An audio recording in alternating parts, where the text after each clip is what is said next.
It's not clear when Malema's lawyers will make a decision on SARS court application, and the Gauteng Growth and Development Agency launched in Johannesburg. I'm Nebo Changala with this news update. It's not yet clear when expelled ANC Youth League President Julius Malema's lawyers will make a decision on SARS court application. SARS has filed papers in the North Gauteng High Court in Pretoria to have Malema's properties placed under curatorship and auctioned to cover the 16.1 million rand bill. SARS says it's convinced that Malema cannot afford to settle his tax bill as he's believed to be factually insolvent. SARS spokesperson Adrian Lekay. What will now happen is that the individual or the respondent has a period of time to file opposing arguments in the form of an affidavit to challenge what we are saying, and ultimately it's left to the court to adjudicate as to the merits of each argument. If the court finds in the favor of SARS according to our application, the individual will be declared insolvent, which means there is no liquidity and also no asset base to recover any outstanding tax debts from. So it basically means you are insolvent. The Gauteng government has launched the Gauteng Growth and Development Agency in Johannesburg. The agency is a merger between investment agency Blue IQ and the Gauteng Economic Development Agency.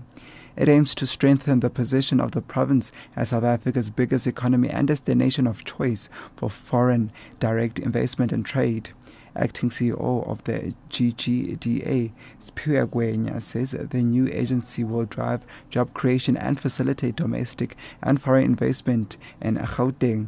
He says they will establish a one-stop center in Sandton in northern Johannesburg at the end of March. There will be no more a walk for you to knock at SARS, a walk for you to walk at Home Affairs, a walk for you to walk at the Environmental Department, collecting pieces of papers and losing them along the way, increasing the number of days in which you should have established your business. But this one-stop center, when you come, it will be a base whereby all these services will be integrated.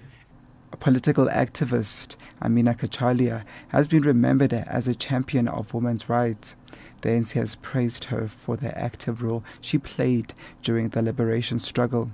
Kachalia died at Johannesburg's Mill Park Hospital yesterday at the age of 82. She was a member of parliament after the first democratic elections in 1994. Kachalia was part of former President Nelson Mandela's delegation to Orania to meet Betsy, the late wife of Prime Minister Hendrik Verwoerd. ANC spokesperson Keith Cox says South Africa has lost a strong believer in gender equality. Kachalia was buried at West Park Cemetery last night. And the United Nations says the death toll as a result of floods in Mozambique has risen to 55. A convoy of the National Defence Force and humanitarian organization, the Gift of the Givers Foundation, carrying supplies for flood victims, has arrived in Mozambique. The 200-ton aid includes food, clothing, and medical supplies. Floods have already displaced over 150,000 people.